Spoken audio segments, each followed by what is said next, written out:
It's the Riot podcast for Tuesday, November 21st. Thanks for joining us. In today's show, we try to give you some Thanksgiving strategy to avoid a couple things that may potentially ruin your Thanksgiving if you don't prepare accordingly. We also talked about a new dating method that Hudson and I argue you're going to do naturally anyway. Yeah, we're not sold that it's as negative as it's being portrayed. And finally, we talk about a Lakers fan who injured himself in a very embarrassing way. And Isaiah doesn't know if he believes it. Thinks he might be putting on an act. Enjoy the show. We'll catch you next time. We'll see you guys. You won't hear a show like this anywhere else. And that's probably for the best. The Worst of the Riot, RadioU. Isaiah, how much do you like Guy Fieri? Guy Fieri's all right. He's all right, isn't he? I'm not like a big super fan or anything, but he's a cool guy. He's a big personality. He's just fun. And even though I can't picture myself intentionally putting on any of his shows, if you flip past one, if your parents have it on or something, I'm not upset about it. But if you know Guy Fieri, you know he's the mayor of Flavortown. And he has now announced a big new event called Flavortown Festival. And get this, I bet you didn't know this, Isaiah. Did you know that Guy Fieri is actually born in Columbus, Ohio? Of course I knew that. He's like one of 5 people. Yeah. Columbus's favorite son, even though he really doesn't, until now, it doesn't seem that he's claimed it very much because he didn't live here very long. Yeah. Columbus is a lot more proud of him than he is proud of Columbus, I think. But because we're really proud. Yeah. I mean, Guy Fieri, that's a top, 500 probably celebrity. There was a petition in 2020, I don't know if you know this, to rename Columbus Flavortown. It got tens of thousands of signatures. So I think it'd be super cool. So that would be cool. He is now claiming Columbus, Ohio, as his own because it's where he is going to be throwing Flavortown Fest in 2024. The inaugural Flavortown Fest is coming. Guy's coming back home. He's coming back to Ohio for Flavortown Fest. It's going to be going down in June. And check this out, Isaiah. It's going to include awesome music, the best chefs, real deal food from around the nation, and a whole lot of fun that you're going to have to see to believe. How much would you pay to attend something like this? Probably, do I get free food or is it like a ticket to get inside? It seems it's probably a ticket to get inside, huh? Yeah, I think so. I'm saying not more than $23. 23? Yeah, that's what I've got on me. It's $155. No, it's not. Well, that's if you want to go both days. $155 for what? $55. Oh, I guess it's a concert. Well, it says awesome music. What awesome music? TBD. The best chefs. Which chefs? Yet to be revealed. And real deal food from around the world, around the nation. $155 for 2 days. Well, it depends on who's the music. In gorgeous Columbus, Ohio. It depends who the music is. That's all that matters. I mean, if they have big artists, yeah, then it's worth $155. But if it's not big artists, then it's not worth it. But the way that they're advertising it, it looks like it's going to be a concert, is what I'm seeing. What kind of music do you picture being at Guy Fieri's Flavortown Fest, though? Some sort of rock music. Has to be. Like Smash Mouth, right? The whole thing is Smash flames. Mouth, I just saw them for free. So if they're the headliner here, which would be fitting. I don't think Smash Mouth is the headliner, if I had to guess. That would be the most fitting thing they could do. What have I told you? Some of the proceeds will benefit local charities with a special emphasis on organizations who work with veterans and first responders. What have I told you? That's a bonus. It's true. So, but you could also just donate to those charities directly if you really cared too. Giving Tuesday's coming up. But Flavortown Fest tickets, I'm assuming, on sale now. $155. I'd wait until you see the lineup. Yeah, the lineup. But we'll keep you updated. It's June 1st and 2nd, so the next couple of months they're going to release that for sure. Pretty exciting for Columbus. This is one of the biggest things probably all year. Outside of the Saturday, probably. Yeah. Add a little riot to your Instagram feed. Follow at RadioU Official. The Riot. Radio U. It didn't take till the Super Bowl. It took a weekend. It took a weekend for the rug pull announcement to come. Isaiah, when are you going to stand up here as a man and admit that I was right? What'd he do? You haven't even told us what happened yet. Snoop Dogg I don't know that you are right. yesterday that the smoke he's giving up is the smoke from a fire pit because he's partnering with Solo Stove, and he now has his own special collab with Solo Stove that was unveiled, of course, at 4:20 p.m. yesterday. And you can now actually go purchase a Snoop Dogg Solo Stove limited edition Bonfire 2.0 for $349.99. They're pretty slick stove. It is. I have a fire pit, but I've always wanted a Solo Stove because they are pretty slick. But this wasn't the announcement I was expecting. I thought it was going to be like some kind of, Weed brownie? yeah, something like that. But nevertheless, rug pull announcement. Yeah. I think that what I would say about this, I think Snoop Dogg may have wasted this one. Why do you say that? Because now, I mean, if he does it again, no one's going to trust him, Yeah. And you some of us wise individuals didn't trust him the first time. And you think of all the announcements Snoop Dogg could make, obviously that's the one that's going to get the most PR, and you wasted it on Solo Stove. I mean, think of the brands you could have launched with that. Now, what announcement could Snoop Dogg make that we're all going to be like, oh my goodness, that's going to be the headline news? Yeah. That's about his only thing that he's got. And he just wasted it on Solo Stove. Limited edition. It's not even a permanent. And it's not even his own brand. He's just collabing with them. Yeah. He could have started a whole company behind that. And he decided to waste it on Solo Stove. Yeah, that is a missed opportunity. Looking back, too, I mean, obviously, I saw through the ruse, but I think everybody should have seen through it because he said, I've decided to give up smoke. If he was going to stop smoking, that's a weird way to put it. It is. That's not how anybody normal would say it. Now, granted, Snoop Dogg's not normal, but that's not how you would say it. I would never question Snoop Dogg's lingo. Yeah, I guess so. If it was like me who said that, you would be like, why is Isaiah talking like this? Yeah. But for Snoop Doggy Dogg, I'm like, hey, that might be how he talks. I don't know. I just like that. I like to pat myself on the back here because I earned this one. You did. That was impressive. Disinformation, mispronunciations, bad impressions. That's Hudson. This is The Riot on Radio U. Last night, tough look at the Lakers game. But it wasn't the Lakers that were the problem. At halftime, they did the classic make a shot from half court, win a bunch of money deal. It was put on by MGM. We had a guy named Anthony who had the chance at $55K. He goes to shoot the shot, and he missed it. But more importantly, he also clearly injured himself while taking the half-court shot. It's not. Why am I laughing? It's not funny. Maniacal.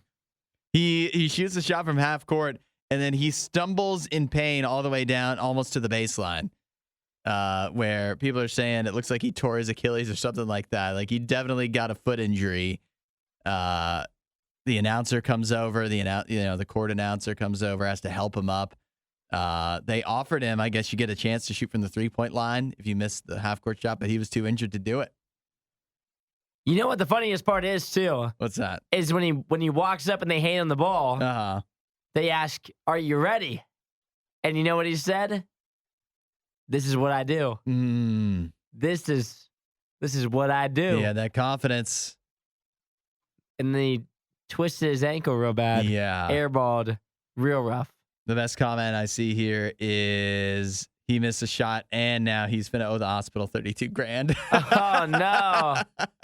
Horrible investment. But you got to ask yourself, though, if you shoot it, right? You have $55K on the line. Or shot. If you shot. Uh-huh.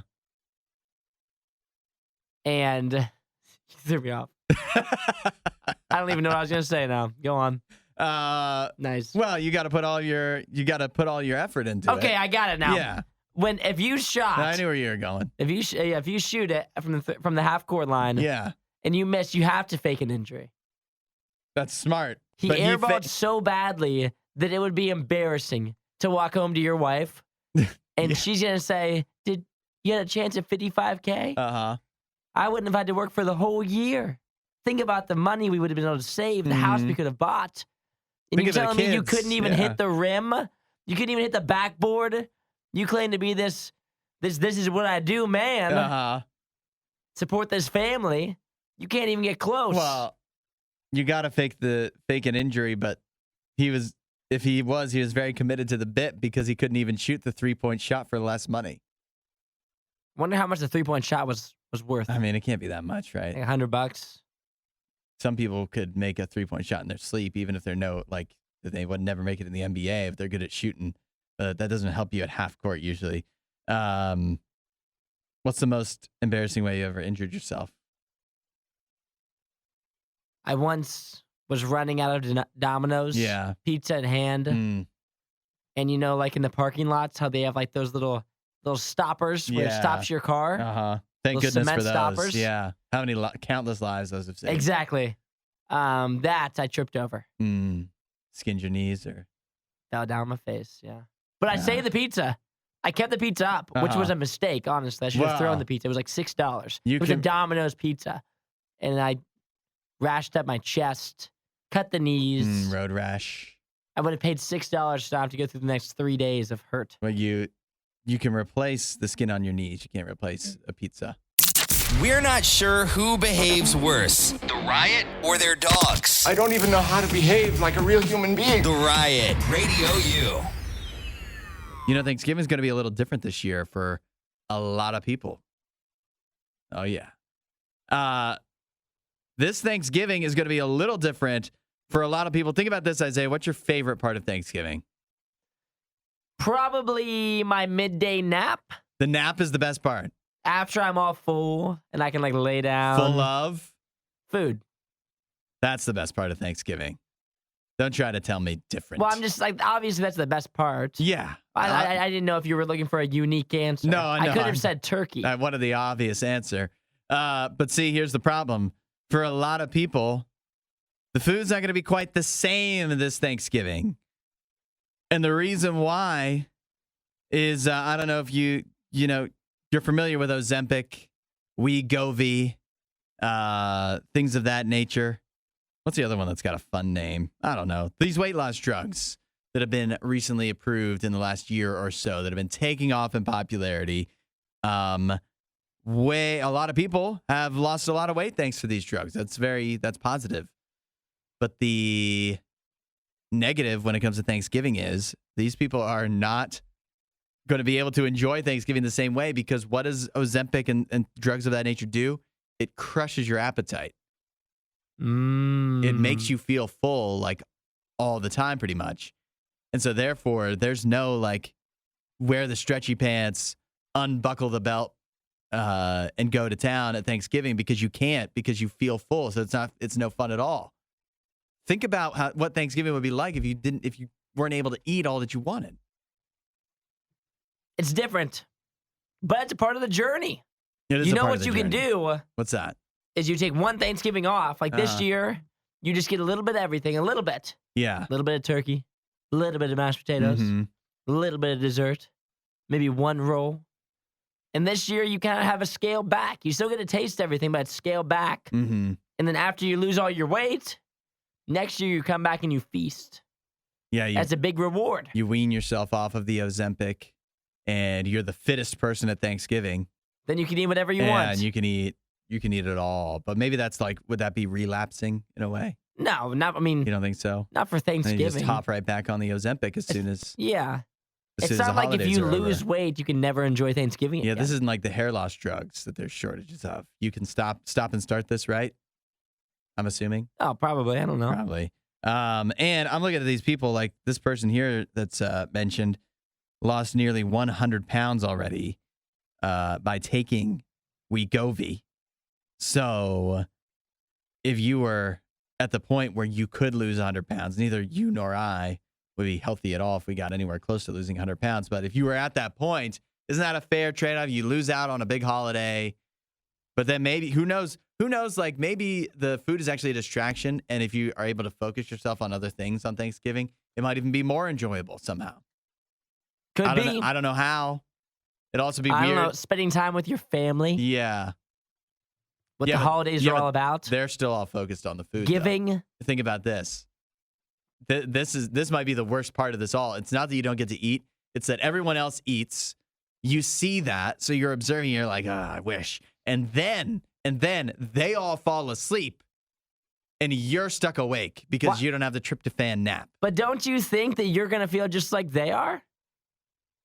Like, no, because you didn't eat as much. But for you, that you're full. Like my roommate can eat way more food than me. Yeah. But I've never looked at him. Like if we did Thanksgiving together, I wouldn't be like, oh my gosh, I wish I could just down turkey like him, because I would be satisfied with the amount I ate. I think what I'm seeing here is that it might be hard to just actually get a little portion of everything. But it won't be hard for you because you're not going to be able to eat more than that. Like, you can't do it. Yeah, but I'm saying you might not be able to get all the different options that you want. Oh, you're saying you can't eat everything. Yeah.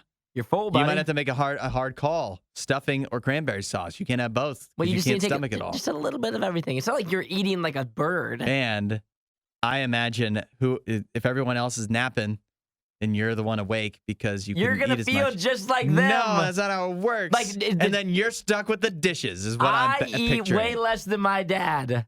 But on Thanksgiving, we're both going to take a nap because we're both going to be full. Like, you don't. I guess. If you're on Ozempic, you're going to enjoy Thanksgiving. You're going to love it. Don't think about it. Doesn't sound like it. Just don't think about it. I'm worried about it. You're going to be fine. You're going to get a nap just like everybody else. I guess it doesn't make you not tired.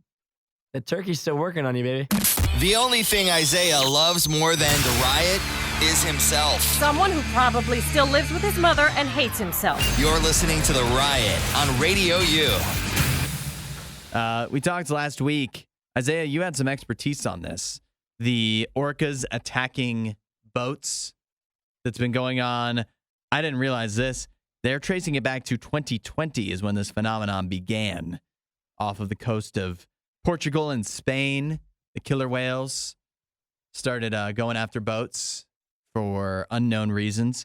We talked about it last week, talking about how to try to stave off these orcas, some boaters started playing heavy metal music, blasting it out in speakers. I didn't know they were doing this either. They're doing it underwater, so they don't have to listen to it. That'll stir things up. The people on the boat, but underwater, somehow they have speakers that work underwater, and they've been shooting out metal music to try to keep the orcas away. But we had a listener raise this to our attention, Andrea, that already, even in this short period of time that boat owners have been doing this, boat captains, not only has it not worked, it's actually possibly had the reverse effect and attracted orcas to a boat where they attacked it and made it so the boat was unable to be steered and the crew had to be rescued. It does seem like it might stir things up if you're playing that under the water. Yeah. Well, some scientists have pointed out that idea, the idea of playing metal music through your speakers of your boat underwater, actually, it makes sense that it would have the reverse effect, because when other time are orcas or any other sea life going to be hearing metal music? This is the only time, and they're blasting this out louder than even like the sound of the ship itself. So they're making it easier for the orcas to hear it, and the orcas are associating it with the boats, which they want to attack for some reason. And so it actually makes sense that it would have the complete opposite effects of what the boaters are hoping. So now the next question is, how do you deter them away? Well, what's the new way, you know? I think you could try, if I was a scientist, something I would be trying to figure out would be, what kind of smells do orcas not like? Do they even have a sense of smell? Can you smell underwater? That'd be one thing probably that I would lean towards. Another idea would be maybe metal music. Maybe that, that's a style of music that might stir them up, get them riled up. You know what happens at a metal concert? People aren't calmly chilling out. They're going wild. So maybe you need to find a calming type of music, like Brahms or something, like Mozart perhaps, that might be a little more soothing to the orcas. And maybe that would help. Ooh, you know what? A lot of people do for calming. They play like white noise, like whale sounds. So maybe you start doing that. Maybe you start playing whale sounds for the orcas. Maybe it has the same effect. I don't know. I feel as if maybe if they're coming near your boat, I might keep maybe a large pound of meat. Mm-hmm. Toss it. Ooh, like a dead seal or something. I'm thinking maybe, yeah, exactly. That's what they eat, right? I think so. Yeah. You toss something like that in the water, then you escape. What I call that is the old diversion, the old switcheroo. The switcheroo, yeah. You toss a big old cow in there. Uh-huh. All of a sudden, the orca's going for that. Would an orca eat cow? I feel like they would eat anything, right? I don't know. Once they've got revenge on their mind and they're thinking about attacking the boat. You cook a turkey from Thanksgiving of leftover turkey, then all of a sudden you take that on the boat, you toss it in as they're attacking your rudder. Yeah. You can escape. Here's the danger with that is if they really like the food you're giving them, They might start following. Yeah, you're not supposed to feed stray cats, because then they don't leave you alone. If anything, here's what I would do. I'd have like whatever the food item is, the dead seal or whatever, and you have it on a stick, like extended out from the boat, far away, so that they are going after the seal. They aren't even paying attention to the boat. Maybe they still associate the food with the boat in a positive sense because they hear the sound of the boat, but it's not close enough to you where where they're distracted, and then you kind of dislodge the stick and get out of there. That's my thoughts. What if we just discharge a flare gun into the water? That seems pretty scary. Yeah. Many animals are afraid of fire, right? I would say so. It's just a flare gun. You're not aiming it at them. No. And the orcas are pretty big. I think they could probably, if they can take down a boat, they could withstand They're attacking getting a rudder shot with a flare gun. They're attacking your rudder. That thing's just spinning so fast. Marine biologists, hit us up. We'll help you out. Disinformation, mispronunciations, bad impressions. That's Hudson. This is The Riot on Radio U. I've got a dating trend here, a harmful dating trend. They always say trend. I don't know if that's the right word, as if people are like, oh, I'm going to do this too, and it becomes a fad. I don't think it's that, but a harmful dating phenomenon. Maybe strategy? Strategy that some people may be engaging in. It's called, tell me if you've heard of this, the penny dating method. Haven't heard of this one. The penny dating method is, here's the idea, that you start off in a relationship, the man starts putting in maximum effort with a lady. So he's at 100%, 100 pennies. And then a little bit of time passes. He drops it down to 90% of effort he's putting in. But then shortly thereafter, he raises it back up to 95%. Therefore, and this is literally what this says. But I mean, this is like where it all started on TikTok. So you start at 100% as a man, drop it to 90% at some point, and then go back up to 95%. Therefore, tricking the woman into thinking that you're actually putting in more effort into the relationship is what this theory, the penny dating method, posits. I don't like to think that, like, if the woman is wise enough to pick up on the fact that you've increased from 90 to 95%, a 5% increase in effort, why would she not catch on to the 100% to 90% drop in effort? Don't we just think that's a natural thing, though? I think a lot of relationships go through this. Seems pretty natural. And this theory also seems to present the idea that women are always giving 100% in a relationship. Is that true? No, this goes both ways, obviously. The way it's written, the way it's I don't care how presented it's written. here, the way it's presented is that this is the man's thing, that only we would do this. No, it goes both ways. I don't like, I just, In the beginning. Yeah. Who doesn't put in 100%? If you're not putting in 100% at the beginning of the relationship, then it ends there. But afterwards, of course, it's going to drop off. And then odds are it's going to go back up. I don't know if this is as harmful. Yes, ideally, everybody would always be giving 100% a relationship, but that's not how life works, right? The beginning, you're giving all these massages. You're showing up with flowers. That's what you do? Giving them all these compliments. Mm-hmm. What a special time it is. What's that called? It's called the honeymoon stage. Yeah. Boom! That's what it's called. And then you get a little more comfortable. Mm-hmm. And then Then you they went see from you getting in sweatpants. you went from getting her flowers like once a week to like every now and then. But it Mhm. feels real special when you do. Yeah. I'm not saying that's right or wrong. I'm just saying that's usually how it works. I mean, Yeah. everyone who's in a relationship right now can say to themselves, Mm-hmm. when we first started dating, I used to do this, this, and this Yeah. that I haven't done in a long time. So if you are trying to say that you haven't done that, you are lying to yourself. It's just not sustainable Yeah. to do that. I can't for buy a you long... flowers every time I see you Yeah. for the entire time. When I that see we're you every together. day. Yeah. In the beginning, maybe I was trying to impress you. Maybe it was a facade. All right. Maybe I'm not that great. I don't buy flowers every time I go to the store. Mm-hmm. Sorry if that's a shock to you.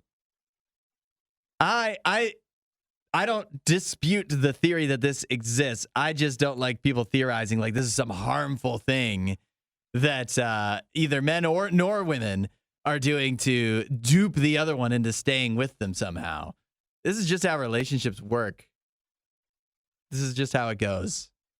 Penny dating method. Ridiculous. Add a little riot to your Instagram feed. Follow @RadioU Official. The Riot.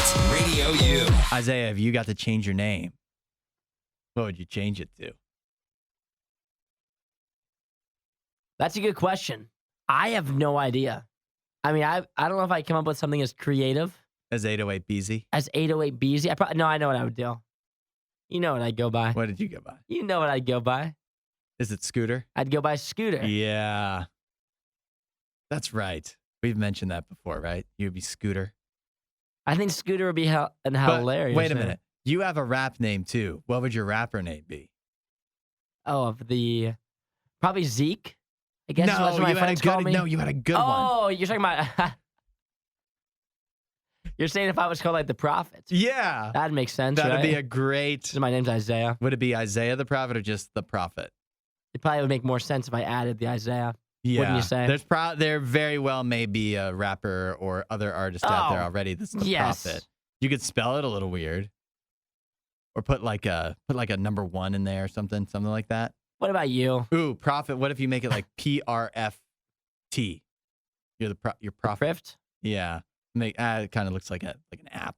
I would rather go by Scooter. I think Scooter would be way funnier. Yeah. Would the Hudfather be a good rap name? I mean, if you were standing in front of me and you told me Yeah. you were a rapper and your name was the Hudfather, I would probably laugh in your face. You would, huh? Yeah. So don't go with that. I think if somebody cool told me that, Yeah. I'd be like, decent name. So you want me to have a dorky rap name to fit my personality? Is that what you're saying? I don't think you need a rap name. Why not? I can spit a few bars. If you came up to me and you said your name was 808 BZ, how do you Yeah. think I'd react to that? Well, obviously I would have. That's already taken. So that would never be. I thought you had a different name. What's your other name you like? Oh, it's what is it? You know what my other name would be. I can't remember. I know it's like a famous hockey player, Yeah. and I can't remember what his name is. Gordon. Gordon. Would be a good name for me. It's such a strong name. It's so wild that that's your choice. Yeah, but think about the Gordons you can think of. Are any of them wimps? Thinking my first one that comes to mind, Gordon Ramsay. Yeah. Is he a wimp? People would say no. Or is he intimidating? People would say no. So if I was able to change my name to Gordon, suddenly I wouldn't be a wimp anymore. I'm not sure that's how it works. I picture it. 8772 Radio U. What if my rap name can't be the Hudfather? What could it be? And what would Isaiah's be? Is the prophet good? 767 Huddy. What does that even mean? 807 HUD. Since you can't use This 808 sounds like a music. phone number. Text me 877 HUD. We're not sure who behaves worse, the Riot or their dogs. I don't even know how to behave like a real human being. The Riot, Radio U. We're 2 days away. 2 sleeps. From Thanksgiving. Yeah, from Thanksgiving. Feels so right. It sure does. Feels so good. Now, have you ever experienced this? A lot of people, it's a trope of the holidays that around the Thanksgiving table, people are going to get into arguments. You're going to have family members that butt heads a little bit. You ever had that go on in your family? I'm sure we have. Thanksgiving can be a stressful time when you think about everybody getting food ready, people being in charge of things, family getting together. Certain members of the family don't get along. Yeah. Which is always, if you're not the one, this is the best part about it though. If you're not the one who gets upset about it, like if you know that like your one brother and your one cousin just do not get along, it can be really funny to watch from afar. Be very entertaining. It can either be funny or make you very uncomfortable depending on certain how circumstances. well you deal with conflict. But sometimes it can be pretty good entertainment on Thanksgiving. That's right. So for some people, it just wouldn't be Thanksgiving without it. But for some people, it makes you very uncomfortable. I have here some advice on what to do if you feel like bad blood is brewing in the family leading up to Thanksgiving, where you might have some conflict, some headbutting. This is from Amy Morin, a psychotherapist who, we've got some routine questions you might be asking if you're going to Thanksgiving with family members that might get into it. Question 1, if you know in advance that there's bad blood between relatives, what can you do? Amy Morin says that the first thing you need to do is hold a conversation with these individuals separately about your expectations of their behavior. Treat them like children, in other words.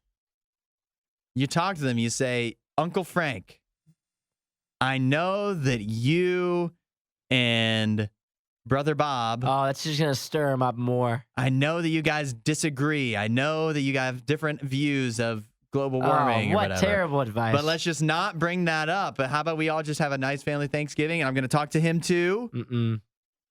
That's what Amy Morin says, psychotherapist. That's she went to just school awful for this. advice. She went to school for this. You're going to go over to Uncle Billy and be like, I know that you don't really mess around with Jessica over there because you guys have political views on different sides. Yeah. Let's try not to talk about it. And then he's going to take that in a good way. No chance. If you're the type that likes to argue at Thanksgiving, you think that a confrontational conversation about your behavior is going to be something that you would be open to. It's not supposed to be confrontational, though. It's supposed to be nice. It's setting expectations. The person that causes a scene at Thanksgiving is never the type to accept any conversation like that. No way. But if you present it like, hey, I just want everybody to be happy, and so if you could just behave. Yeah. I don't know. What about another question? Can you ever just pick one relative over another? Only if you side with their views.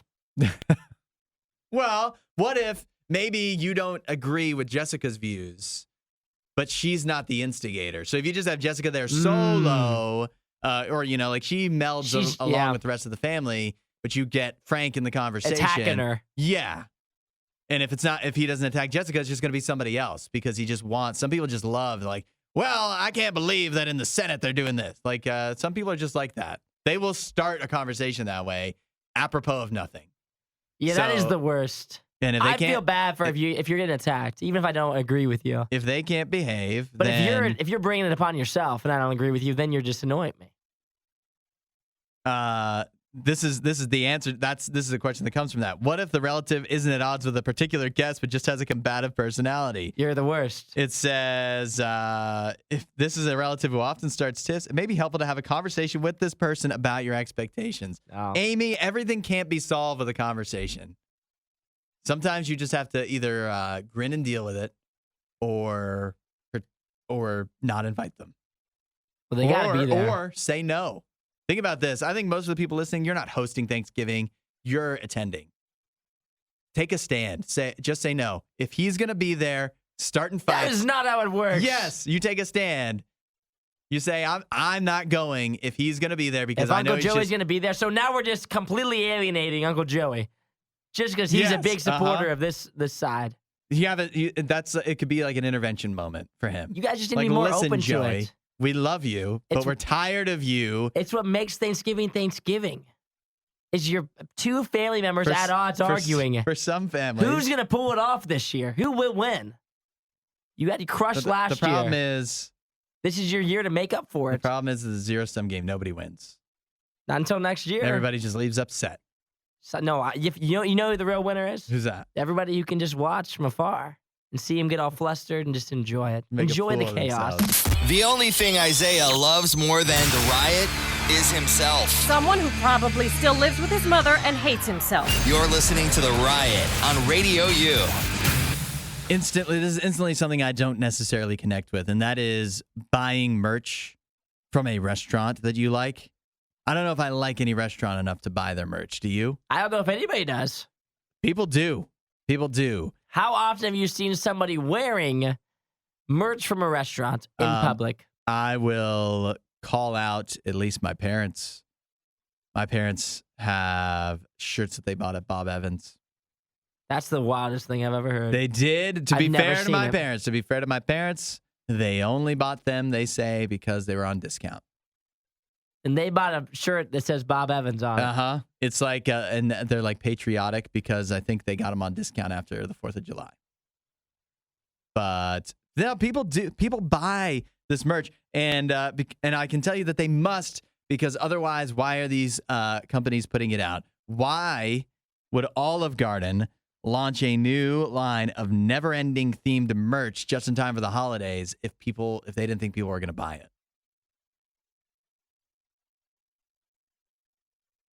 Because that's what they just did. They have a new, if you go to shop.olivegarden.com, they have a whole line of brand new merch items that are all focused on pumping up their, what everybody loves the most about Olive Garden, right? The never-endingness of it. They've got socks that are soup, salad, and breadsticks socks. You could get a breadstick, the Olive Garden breadsticks, a toy for your dog. You could get a puzzle that's never-ending breadsticks. Obviously, they've got like crew necks and whatever. Soup, salad, breadsticks. So they've got it all. People are going to buy this. People are going to wear it. I went to Olive Garden recently. It was pretty good. Yeah. I hadn't been in a while. Did you think I wish I had a shirt to commemorate this? No. But I did go recently, and I was caught off guard because I didn't know. I don't know if I was surprised that it was as much as it cost. Yeah. But I was a little bit surprised by it, by the price. Everything's gone up in price. It has. I haven't been in a very long time. I would estimate, I went recently.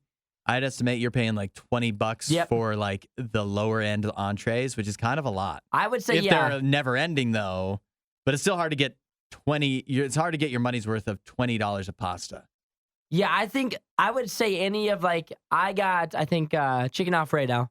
If you got chicken Alfredo, lasagna, pretty much any of their regular pastas, like their shrimp Alfredo, that was all right around like $18 probably. But let me tell you this as well. I was stuffed. I couldn't even finish it. And I'm not like they have like the endless salad thing. Yeah. I don't do a lot of salad. I did a little bit of salad. I did a couple breadsticks, but I could not finish the pasta. It was a lot. That's how they get you. And so I felt like it was worth it. Because you get them endless breadsticks too. For $18 for the chicken Alfredo, endless breadsticks, I think it's a decent enough deal. But it was good. It was better than I remembered. Have you seen the thing going around where supposedly you walk into an Olive Garden and they may sell you anything in the store, including people are like trying to buy their cheese graters? Yeah, I've seen that. Yeah. Why would you do that? Buy a cheese grater there? Yeah, from Olive Garden. People like the And spin one. Why would they sell it there? Actually, is more of the question. I guess if somebody's willing to pay for it, but Probably because you could mark it up way more than it actually costs Yeah, them. They that's probably right. get them in like hundreds at a time. oh, you want to pay us for this used cheese grater? They probably get it for $1 Go because they ahead. buy it. They buy 1,000 Yeah. at a time. Wholesale. Disinformation, mispronunciations, bad impressions. That's Hudson. This is The Riot on Radio U. I got another relationship trend here for you. This is a positive one. You ready for this? You ever heard of orange peel theory? I haven't. I love a good theory. Orange peel theory is the idea that somebody really loves you in a relationship if they would peel your orange for you without you having to ask, doing something small and nice without being, without needing to, without you requesting it.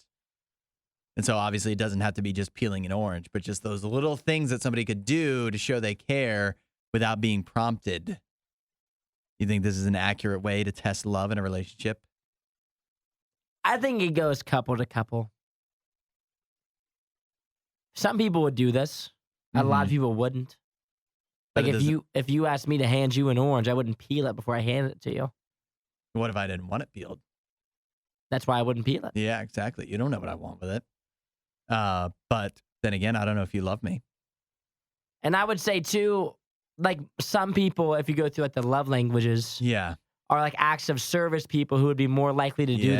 That's Where some other good people love are like- language knowledge. Yeah. Other people are quality time. So maybe how they show love isn't so Mhm. much by acts, but by spending time with Well, you or words of If affirmation. they were quality time, they might want to spend the time peeling the orange for Well, you. that's not what the quote. That's acts of service. But well, they could be words of affirmation where they just say it to you, Yeah. where they're more of the verbal love shower. So I wouldn't say that if you aren't a big acts of service person, that doesn't mean that you don't truly love somebody or care about somebody. So you can't boil it all down to the orange peel theory. Because not everybody shows love the same way. Yeah, but again, I think the orange peel is just an example. There's still no matter what your love language is, right? There should be little things that you kind of just do because it's a favor for the other person. It helps them out. One of the reasons this came up is because there's one going around on TikTok where a gal says that she had offhandedly mentioned she has a difficult time separating egg whites from egg yolks due to her long nails. And so her boyfriend gifted her containers of egg whites that he had separated himself. That's pretty nice. That's real nice. Yeah. That's just the little things. That's what you got to do. That shows you care. It could also be a way to manipulate a person is by doing those little things, but only to get what you want. So keep that in mind as well. Trying to think what the orange peels would be for me in my life. Like, can you give me a water from the fridge? Does that count? No, I don't think that. What, if you asked me to get you a water, I would get you a water? Like, if we were both sitting on the couch, Yeah. we're both watching a movie, Yeah. and I said, "Can you get me a water from the fridge?" Would you go do it? Yeah, Or would you say, guess. or would you, or actually ask yourself this? Yeah. If you asked your wife, you're both sitting next to her on the couch, Yeah. and you say, "Can you go get me a water?" Do you have a wife that would say, "Yes, I will get it for you," or do you have a wife that would say, "Get your big butt off the couch," and why wouldn't you walk 10 feet from you to the fridge? Yeah. And that's not wrong. I'm not saying one or the other That is doesn't wrong. make or break. Yeah, I'm not saying that she has to go get that for you, and I'm not saying that her saying that you should go get it is wrong either. If she goes and gets it, she might still hate you. Exactly. But she might pass the orange peel theory in parentheses, but her saying, "Get your big butt off the couch and go get it," doesn't mean Yeah, that she don't love you. that's right. Well, we've called this whole What do thing, you have? whole thing into question. Would Angela go get you a water?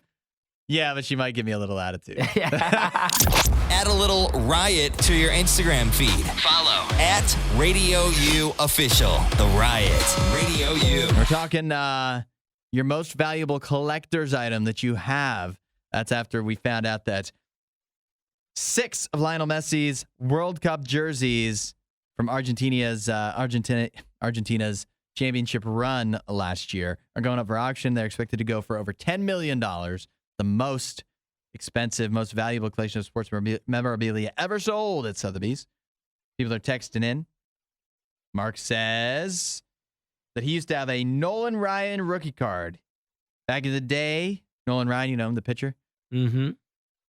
He sold it for $2,400. Not bad. 32 years ago. For a card. But if he still had it today, it'd be worth over $35,000.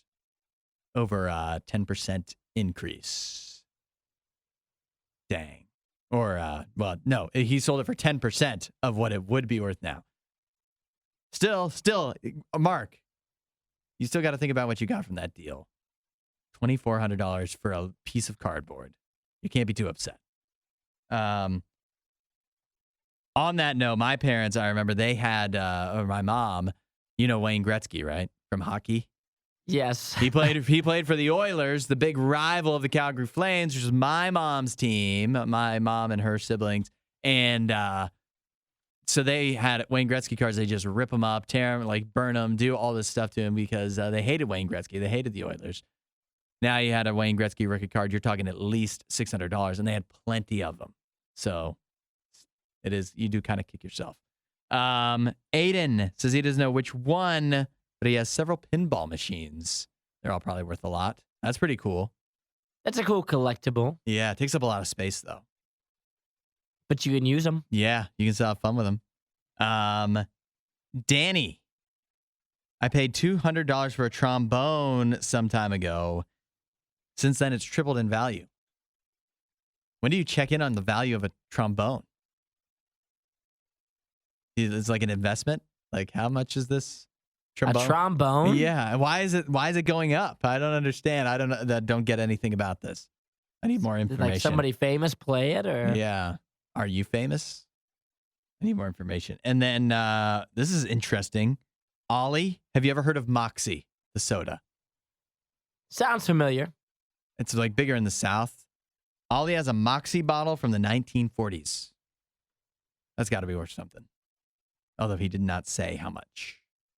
At least a couple bucks. Yeah. But maybe it depends on the condition. Isaiah, you got any good collectibles? No, I don't have any collectibles, but I do love one of the big things that's been on my TikTok a lot recently. Yeah. Is the Pawn Stars. It keeps popping up on my feed, and it's because I can't help but watch the whole thing. Yeah. Because I want to know what all these foolish collectibles are worth. Mm-hmm. And I love watching them bicker and argue about how much that they should actually cost. You watch shows like that, and it does make you want to become a hoarder because you never know. There could be some stupid thing that you don't care about today. Forget about holding on to it, but in the future, it will be worth something. And you just don't know what that thing will be, though. When I was scrolling yesterday, I watched a video of a guy who bought a bunch of, like a whole thing of magazines, like a random comic book collector's thing for not very much money. And in there was like one of the first Spider-Man comic books ever. That ended up being worth like $20,000. And he said he bought it for like $100 from somebody. This whole collection. And so then I'm like, what should I start buying, you know? What treasure chest should I start digging That's your some people call it an investment, some people call it a lottery ticket, but yeah, you never know. You find something, you just start buying into it. So that's my new thing. Eventually, maybe you'll make your money back. Find more Riot content online. Riot.radiou.com.